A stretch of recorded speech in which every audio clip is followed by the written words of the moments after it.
Hey, today is the 3rd of April, 2021, and the wingman and I were out here earlier and we did some moving stuff around here in the bee yard, and I was going to tell you about it. So I'll start here talking to you about Hive 12. Hive 12 used to live in a place where I'll show you in a moment. But 9 days ago, I took Queen 12 here and I moved her into this box from her old box. And then about an hour ago, I was out here and I went through that box that she had been in. And like I said, the queen is in here in this box number 12 now.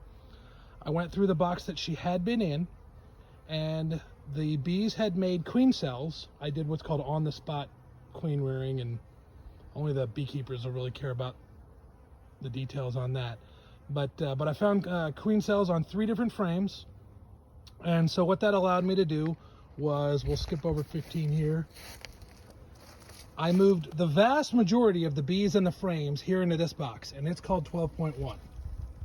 Okay, so 12.1. Now, these are the boxes that 12 had been in, and they used to sit right here.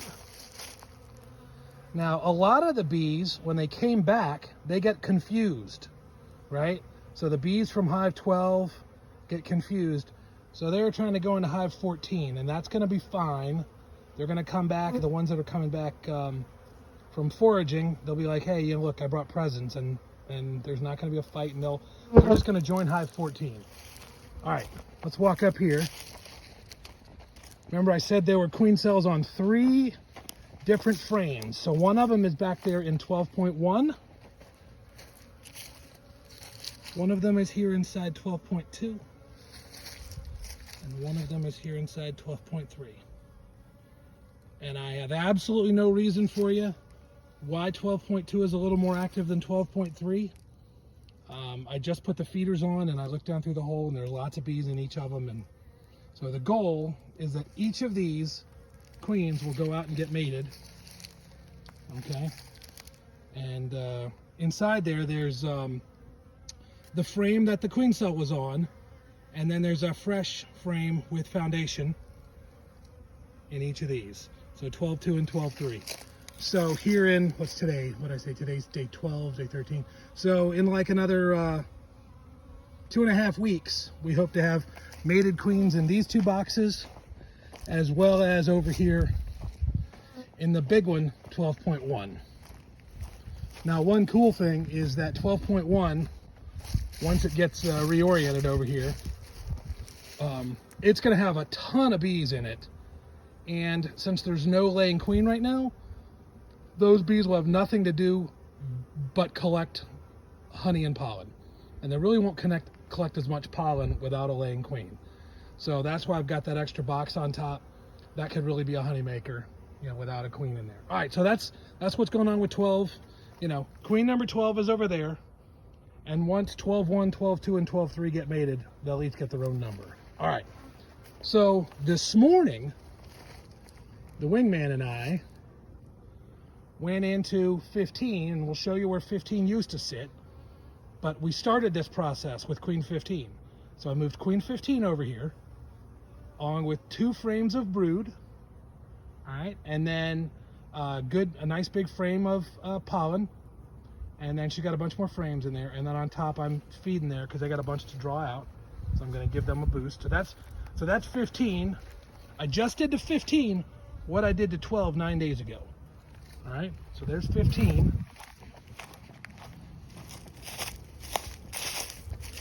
This hive right here, 15.1, is now queenless. Okay, and they almost certainly have figured that out by now, because it's been about an hour. So they've figured out that they're queenless, and I'm hoping that they will make queen cells on maybe 3 or 4 different frames, so that I can, next Saturday in a week, make a 15.1, a 15.2, a 15.3, you know, to make some more. And then I leave whatever's left along with the queen cell all together, so that that's the real strong one that hopefully can bring in a lot of honey, and maybe put them in a slightly larger box. So 14 was not ready to get split, just not strong enough. That means, you know, it's pretty quick. Look inside. If you don't see enough frames of bees, then you know there's not enough of anything else. You know you don't. It's not ready to split. I know there's a queen in there. I actually saw that queen last Saturday, so a week ago. So I saw that queen. Had some friends come over and they brought their kids, and the kids wanted to see, and so I was able to show them a queen. Number 10 is getting close. Maybe next week, maybe 2 weeks. Number 8, slow up, but she's laying in there, but there's only about 3 frames of bees in there. So, you know, she's a slow starter, but that's all right. Once some of these other hives get up and going again, I can throw an extra frame of brood in here to give some of these slower ones a boost. Because if I just put a frame of brood in there, when those bees hatch out, they won't know who laid them. They just know where they I say hatch out. Really, it's emerged from the cells. But all right, so that would be, you know, 8. Nobody in here. So here's 9. This is a Queen Black Beauty. She was not ready to split yet. And over here is number 7. This is Queen O'Neill. And so 7 and 9. Black Beauty number 9 is a daughter of number 7, and number 10 right here is also a daughter of O'Neill. Number 10 is called Foxy. I forget what 8's name is. Yeah, I know. They've all got names. Nobody lives in there. So these 2 are not ready yet. When they're ready, I'll split them. And, you know, so there we go. And I'm all ready with some more boxes out here for when I need to split the others out. And,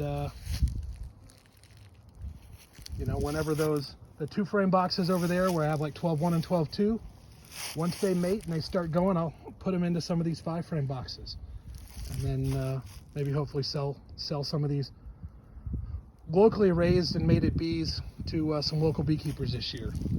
It says local bees that have proved that they're able to survive in your area are somewhat preferable to package bees that you might bring up from Georgia or Florida. These are bees that have proven to be able to make it through a winter here in our part of Virginia. The general phrase is all beekeeping is local, because what works here may not work even 100 miles south of here. So, all right, well, so the exciting focus today, like I said, was taking Queen 12 and then splitting up the queen cells from there into 12.1, 12.2, and 12.3, and then starting that process with 15. And right now we're calling that one 15.1. And next weekend we'll see what we've got in there and see if we can make a 15.2, 15.3, you know. So there we go. Again, I mean, it is a beautiful day here in Stafford County, Virginia. And yeah, the wingman was out here helping me with all this. He was pretty awesome, but once the work got done, he was happy to go and watch TV for a bit. So all right, everybody. Well, you know, have a great day, and I will give you another update when I have one. Bye.